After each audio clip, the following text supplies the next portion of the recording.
Good morning, everyone. It's Joker, and today we are back with another slime video.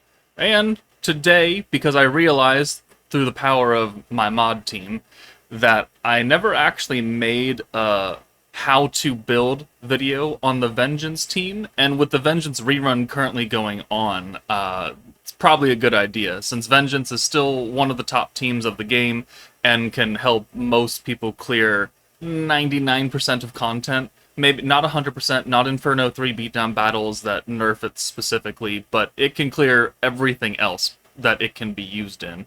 I guess it's a good idea to do this. And I didn't realize I never actually made the video, so we gotta do it. But we are currently here in the Vengeance rerun beatdown battle. We are on turn 5. If you were unaware of what the Vengeance team does and you only got Yom because I kept screaming at people to get Yom, well, here is your very brief example of what the Vengeance team does. So, we can see that we have 26 stacks of a purple buff over here.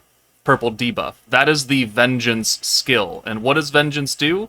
It does 50% of the enemy's attack in damage at the end of every turn, starting from turn 5 for each stack. So Dino right now has 14,500 attack.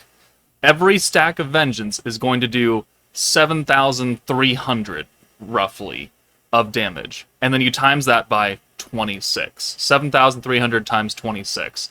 So every time you put a stack of Vengeance on, it's going to do another 7,300 damage, and it goes all the way up to 99. And that is how and why the Vengeance team is so good. Because as long as you do not die and you continue to stack this Vengeance buff on, which you can do by using these two skills that have lightning bolts on them, adds 3 Vengeance charges, adds 3 Vengeance charges, then they will eventually die. And then the Protector, Velzard, has Vengeance counterattack, which is this purple icon above our units, which is every time the enemy hits us, they get a stack of Vengeance. So this AoE ult that Dino's going to do is going to hit everybody who has this purple buff on, which means that automatically we are going to apply 3 stacks of Vengeance to Dino.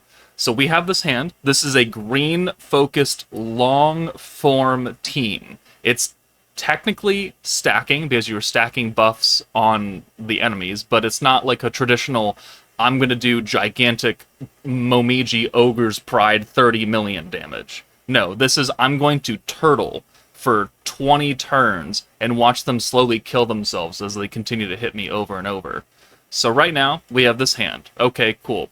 We only need 1 orb change because we only have 100 points to use, and that's never going to change. We're always capped at 100 with using Protector Velzard. But let's use 3 stacks of Vengeance. That's now 29 over there. We'll bring Traya in for Yom. We'll use her special convert. Boom. And then we'll bring Isis in, who also has the Vengeance stuff and some defense. And now we'll go ahead and use this Vengeance skill. So now we're up to 32 stacks. And technically I could use Raphael to seal, because right now Dino is buffing his crit damage, and his attack. Well, Raphael over here, alongside Guaranteed Guard with his Vengeance skill, also has a second skill that seals attack, crit, and pierce, which they are not piercing, but they are critting and they have an attack buff. So this will go away.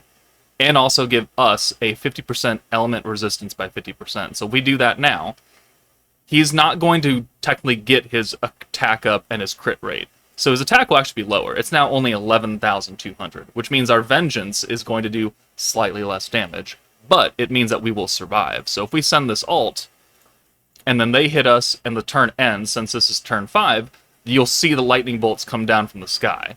So, alright, inconsequential damage. Again, this team is not focused on doing normal damage output. You're not going to do it. So trying to make it do it is not really effective. Okay, so they're up to 32 stacks. So that's 3 more.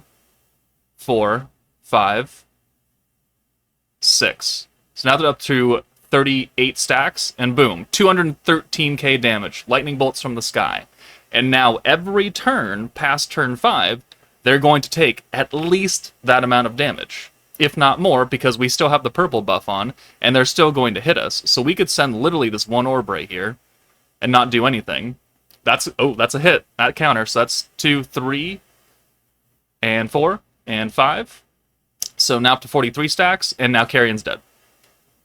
So that is the whole point of the team, is not to do traditional big-time nuking damage, but to survive and seal their attack buffs and tank while the vengeance slowly builds up on them and kills them. Alright, with now that example in mind, how do you actually build the vengeance team? Well, it's very simple. You use Protector Velzard, you use the free-to-play Yom, who is currently available right now in this beatdown battle from the shop. So please, if you're watching this right now as it releases, then do that. And then you have at least Vengeance Raphael. You don't need Raphael, but he's really going to help. You could technically run it with just Yom and Velzard, and you'll still win about, I'd say, 80% of the fights. But these 3 units, when paired together, pretty much mean you're invincible, and you will win. These last 3 slots are orb changers, specifically green orb changers, and you could go as free-to-play as you want. You could put free-to-play Isis, which I was using. You could put free-to-play Aaron, which I was using. They are both available in the flashback shop. They are not restricted to certain things. They're not tied to a rerun right now. You could just buy them with flashback crystals right stat now if you go down far enough. So there's Sufia, there's Soka, there's Hero, there's Isis, there's Aaron. So available. They're not held back by anything except flashback currency. This 5th slot, I personally like to use Traya, because her entire kit is green orb changing, either her own orbs or special convert. So free-to-play unit, free-to-play, free-to-play, free-to-play. 4 free-to-play units, and this will win you 99% of the game. And it's not an exaggeration. Now, if you don't have Traya, say, you could use the Exalted Champions Veldora. He also converts his own orbs to green. He also has that pretty big 70% green buff skill for 2 turns. Now, I personally like running Isis a bit more because her buff, while less at 50%, lasts for another turn. It's 3 turns, and it only costs 15 points, whereas Veldora is 25 points and lasts for 2 turns. But you do get a slightly higher green buff out of it. So you can trade them out if you want, and if you don't have Traya, then he's going to work just as well. If you don't want to use him, you could use Windlumi. Where's Windlumi? She has the special convert to greens, and she's also a healer, which means that any damage you do end up taking, you can heal it back. Alright, that's very good. The same thing with Earth Traya. She works too, especially if she's skill fused, because then you get that massive 50% alt damage reduction buff for your team for 3 turns, and it only costs 15 points, and she has a slightly stronger heal than Windlumi. She doesn't bring the orb changing stuff, but she can keep you alive and help you take even less damage. And then you could also use skill-fused Water Soe, who is another orb changer from oranges to greens, so he'll complement Aaron very well, or Sufia, or whoever. But also, if he's skill-fused, you have that defense up and attack down skill on the enemy, which means that you will tank even better. So ideally, your entire Vengeance team is really focused on a free-to-play Yom, Raphael, and Velzard. And then the next 3 slots are healing, utility, and orb changers. The team does not need massive 80-point buffs like Visions of Coleus Violet. Because while the team is magic-focused, Raphael and Yom are defensive units. Like, they don't have good attack stats. And you only have 100 skill points with Velzard at any given moment. So trying to slap an 80-point buff on is not very effective when you want to orb change. You want to apply more stacks of vengeance from the skills. So bringing Violet, not a good idea. You could bring Overlord Shizu, because even though I just said you don't want to use her 80-point buff because it's too expensive, she also has that triple alt swap to green orbs, which means that you can continually send you can use it over and over and over again, because Velzard resets the costs of all your skills, front and back line. So if you have 3 ults, you can just bring Shizu in and change them all to greens, and then you don't have to worry about as much orb changing as you normally would. The same thing could go for Idle Shuna. Idle Shuna. She has a double alt swap to green. Her buff is slightly cheaper, but again, I'm not using her for her damage synergy power buff. I'm using her for her alt swap. So there are substitutions that you could make. Any green orb changer would work at this point. Like, you could use Space Velzard down here. You could use Groom Rimuru or Bride Shuna, or Shion, sorry, because they have single orb changes to greens. You could use Water Alice. She also changes blues to greens. So this is a very free-to-play friendly team. You just really need Yome. Like, if you don't have Raphael, you lose a lot of that defensive capability, and you lose a usage of a Vengeance skill. But you could then put in, if you wanted to, the other two Vengeance characters, Shuna or Veldora. I don't recommend either of those characters because for some reason they decided that a defensive team needed offensive stuff now, and they are offensive support and a DPS. That's not the point of the team. I don't care how much damage Furry Shuna does on a Vengeance team. I care about how much Vengeance stacks I can get, and they do not really contribute that much. They do have Vengeance skills, yeah, but I'd rather bring more orb changers, because neither of them have orb changing. I'd rather bring someone who's going to allow me to use all 100 points in a single turn to orb change and Vengeance, rather than try and buff my damage on defensive-focused characters. So I really do not recommend bringing Shuna or Veldora, but if they're your only options, then that's what you gotta do. Apart from that, there's nothing else, right? You don't need Blanc, you don't need Rainbow Orbs here, you don't need element buffs, you don't need Weakness Strike, you don't need alt damage. It's literally just orb changers and Vengeance characters. If you don't have Raphael, again, if you will need some extra defensive capabilities here. So in that case, if you have access to Yome and Mirren, they both are green orb changers. They both have defensive focused skills. So Mirren lowers attack and Yome raises your defense and your crit resistance, I believe. So they could be viable options for this team. They're a bit expensive for their orb changes, but they do work. And then if you combine that with at least free-to-play Yome and Velzard, you can still get Vengeance stacks from these two characters and call it a day. But if you have Raphael, you don't need either of them. So they can come out. And let's see, reset. Yeah, reset.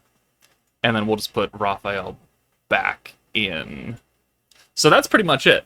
You want to run green-focused orb changers, and you want to run maybe a utility healer. Again, Trya is my best choice. My second best choice would be Wind Lumi, and then Isis or Veldora here as your slot. So this is what I would prefer my team to look like, again, swapping between Lumi and Trya. The whole entire idea is green orbs and stacks of Vengeance, and the best way to do that is to get a lot of green orbs that are buffed by Isis skill, so you can continually use Velzard over and over and over again, so you always have your skills at lower cost, and everyone has that Vengeance counterattack skill on them. So hopefully this video answers some questions. I've seen a lot of people in my Discord been asking, how do I build a Vengeance team? This is how you build a Vengeance team. Green orb changers, maybe a healer, Raphael, Yome, Velzard. Now, if you don't have Velzard, things get a little bit more tricky, but there are protectors who can kind of do what she does, but also not. There is the free-to-play Albus, Vengeance Albus.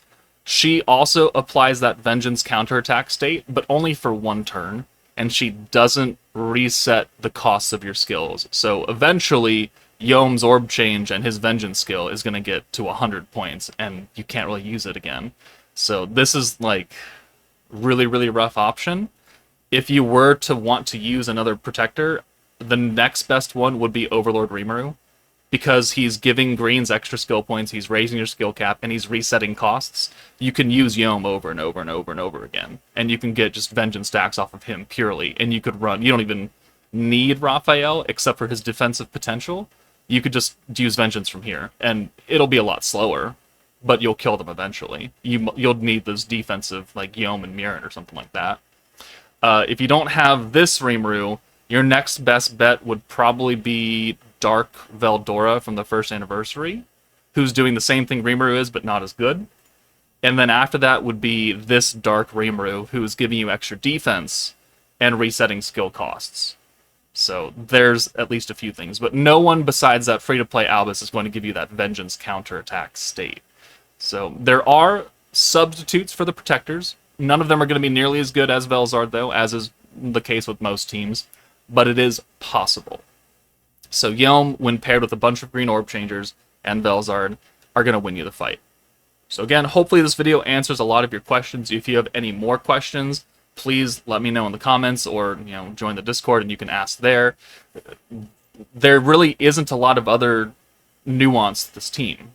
So I don't know what other questions, I can't build a team for every single person's box that exists out there. You have to use what you have available, but this should give you an idea of what you should be looking for.